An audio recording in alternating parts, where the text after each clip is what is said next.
Misteri tembok raksasa di bawah laut Papua. Di bawah laut Papua ditemukan sebuah tembok raksasa. Benarkah demikian? Sebelum berlanjut, jangan lupa di-subscribe dulu ya videonya. Terus klik tombol loncengnya, jangan lupa like, komen, dan share. Terima kasih.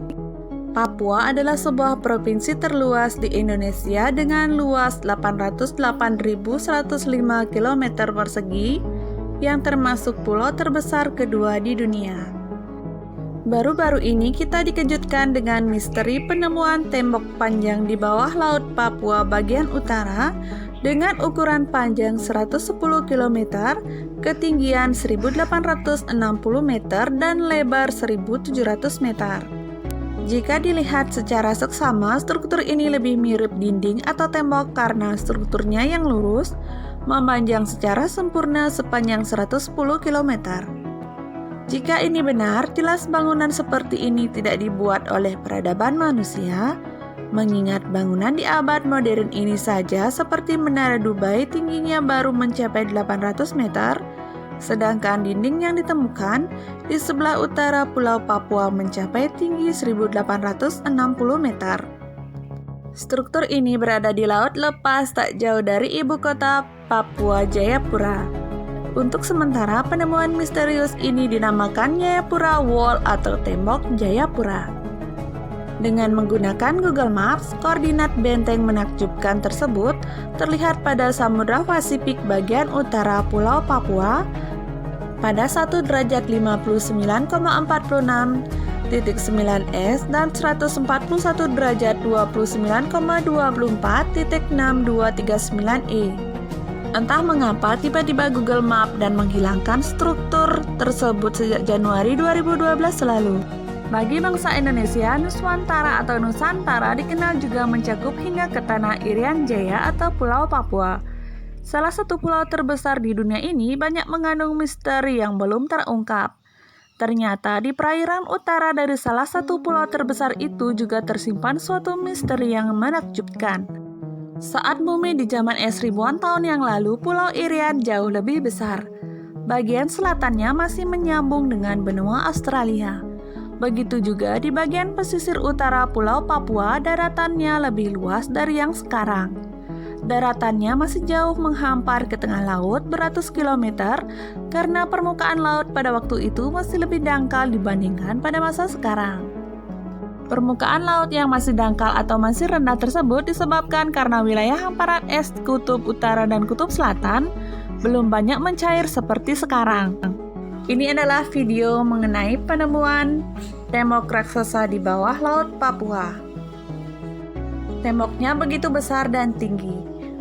Rasanya tidak mungkin bangunan ini dibangun oleh masyarakat yang hanya bersenjata sumpit, pedang, keris, dan tombak, dan juga tak mungkin dibangun oleh masyarakat yang alat transportasinya sebatas keledai, kuda, dan pedati. Berikut ini adalah sekilas tentang Papua. Papua adalah pulau terbesar kedua di dunia. Pada sekitar tahun 200 Masehi, ahli geografi bernama Ptolemy menyebutnya dengan nama Labadios.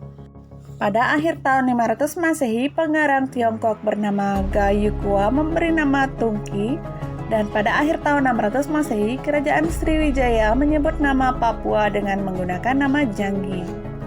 Tidore memberi nama untuk pulau ini dan penduduknya sebagai Papua, yang sudah berubah dalam sebutan menjadi Papua.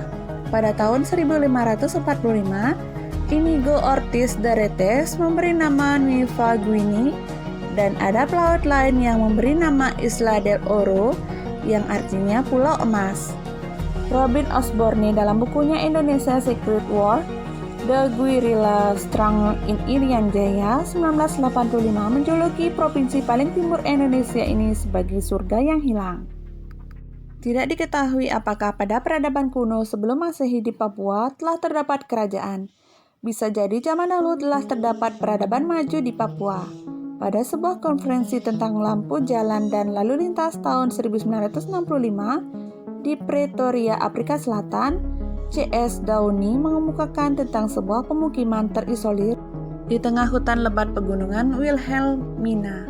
Pegunungan Trikora di bagian barat New Guinea atau Papua yang memiliki sistem penerangan maju.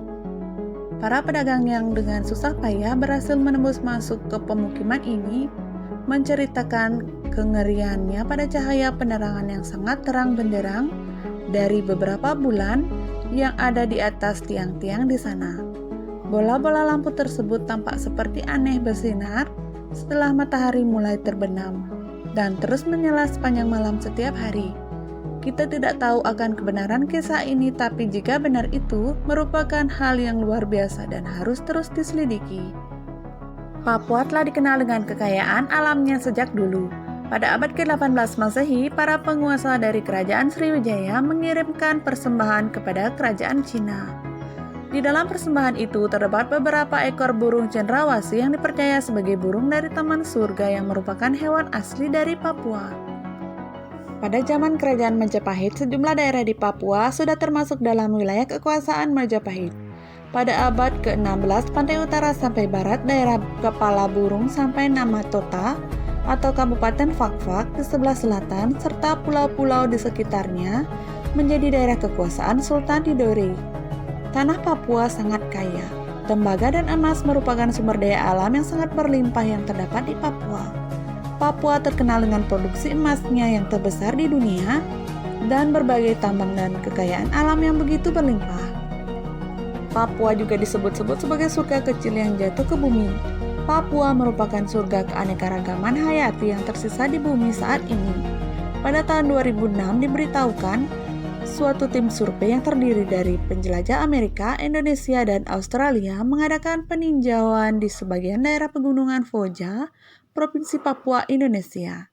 Di sana mereka menemukan suatu tempat ajaib yang mereka namakan dunia yang hilang dan Taman Firdaus di bumi, dengan menyaksikan puluhan jenis burung, kupu-kupu, katak, dan tumbuhan yang belum pernah tercatat dalam sejarah.